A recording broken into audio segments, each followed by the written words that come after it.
सेना सहित भरत के आगमन से निषाद राज का शंकित हो भरत से मिलना। उधर निषाद राज गुहनी गंगा नदी के तट पर ठहरी हुई भरत की सेना को देखकर सब और बैठे हुए अपने भाई बंधुओं से कहा, भाइयों, इस ओर जो ये विशाल सेना ठहरी हुई है समुद्र के समान अपार दिखाई देती है। मैं मन से बहुत सोचने पर भी इसका पार नहीं पाता हूं। निश्चय ही इसमें स्वयं दुर्बुद्धि भरत भी आया हुआ है। यह कोविदार के चिन्ह वाली विशाल ध्वजा उसी के रथ पर फहरा रही है। मैं समझता हूं कि यह अपने मंत्रियों द्वारा पहले हम लोगों को पाशों से बंधवाएगा अथवा हमारा वध कर डालेगा। तत्पश्चात जिन्हें पिता ने राज्य से निकाल दिया है उन दशरथ नंदन श्री राम को भी मार डालेगा। कैकेयी का पुत्र भरत राजा दशरथ की संपन्न एवं सुदुर्लभ राजलक्ष्मी को अकेला ही हड़प लेना चाहता है। इसलिए वे श्री रामचंद्र जी को वन में मार डालने के लिए जा रहा है। परंतु दशरथ कुमार श्री राम मेरे स्वामी और सखा हैं, इसलिए उनके हित की कामना रखकर तुम लोग अस्त्र शस्त्रों से सुसज्जित हो यहां गंगा के तट पर मौजूद रहो। सभी मल्लाह सेना के साथ नदी की रक्षा करते हुए गंगा के तट पर ही खड़े रहें और नाव पर रखे हुए फल मूल आदि का आहार करके ही आज की रात बिताएं। हमारे पास 500 नावें हैं। उनमें से एक एक नाव पर मल्लाहों के 100 जवान युद्ध सामग्री से लैस होकर बैठे रहें। इस प्रकार निषाद राज ने उन सबको आदेश दिया।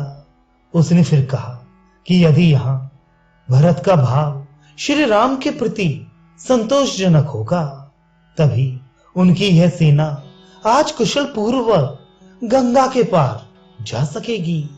यूं कहकर निषाद राजगुह मिश्री फल के गूदे और मधु आदि भेंट की सामग्री लेकर भरत के पास गया।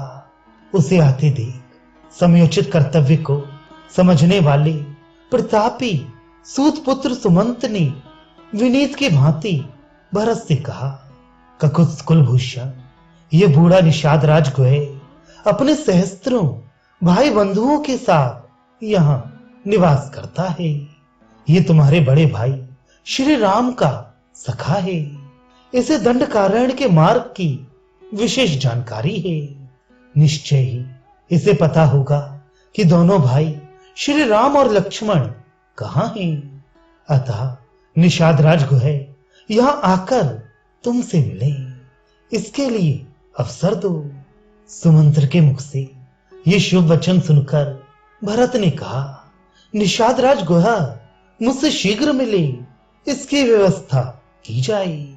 मिलने की अनुमति पाकर गुह अपने भाई बंधुओं के साथ वहां प्रसन्नता पूर्वक आया और भरत से मिलकर बड़ी नम्रता के साथ बोला, ये वन प्रदेश आपके लिए घर में लगे हुए बगीचे के समान है। आपने अपने आगमन की सूचना ना देकर हमें धोखे में रख दिया।